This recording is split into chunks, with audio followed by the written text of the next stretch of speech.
Assalamualaikum warahmatullahi wabarakatuh. Perkenalkan, nama saya Stevia Permata Dewi, kelas 1A semester 1. NIM-nya 220302040. Saya di sini ingin menjawab ujian tengah semester mata kuliah Ulumul Hadis. Pertanyaan yang pertama, sejarah perkembangan ilmu hadis mengalami masa periodisasi yang sangat panjang. Kemudian periodisasi yang sangat panjang itu diringkas oleh para ahli hadis dengan berbagai macam pendapat. Pertanyaannya, bagaimana periodisasi ilmu hadis dari zaman Nabi sampai zaman ke-7? Jawabannya, terdapat beberapa jenis periodisasi dari perkembangan hadis dalam sejarah yang disampaikan oleh ulama yang berbeda.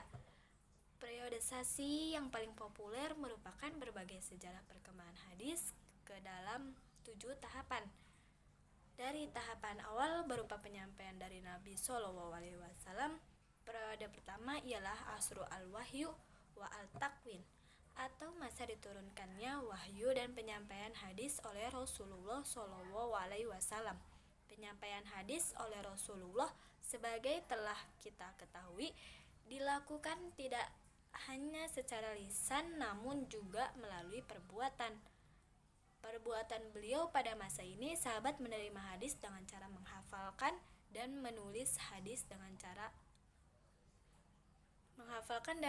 saat memiliki kesempatan untuk melakukannya.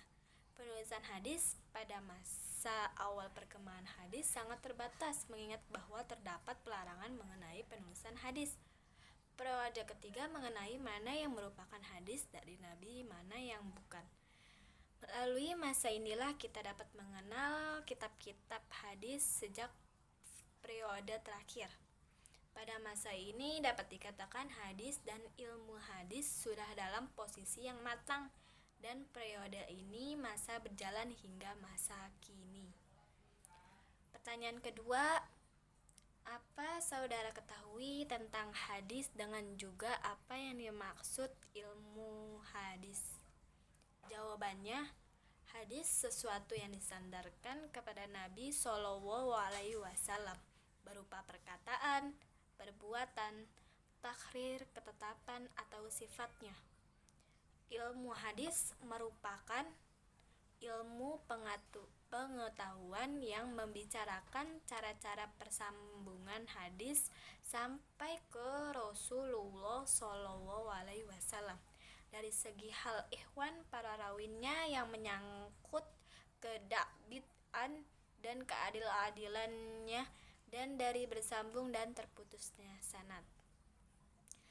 Pertanyaan ketiga, apa saja bahasan yang dibahas di dalam ilmu hadis dalam ruang lingkup kajian ilmu hadis? Jawabannya, kata ilmu hadis berasal dari bahasa Arab ilm, al-hadis, yang terdiri atas kalimat ilm dan al-hadis secara etimologis. Ilmu berarti dan ma'rifah pengetahuan. Dan kajian ilmu hadis, ilmu yang mengaji dan membahas tentang segala yang disandarkan kepada Nabi. Nabi baik berupa perkataan, perbuatan, persetujuan atau sifat-sifat tabi'ah dan tingkah lakunya, atau disandarkan kepada sahabat dan tabi'innya. Pertanyaan keempat, apa yang dimaksud dengan hadis dirayah dan hadis riwayah? Hadis dirayah adalah mempelajari kaidah-kaidah untuk mengetahui hal ihwal sanad, matan, cara menerima dan menghafal dan menyampaikan hadis, sifat rawi, dan lain-lainnya. Hadis riwayah merupakan ilmu yang mempelajari cara periwayatan pemeliharaannya atau pembuka hadis Nabi SAW. Cukup sekian jawaban dari saya. Terima kasih.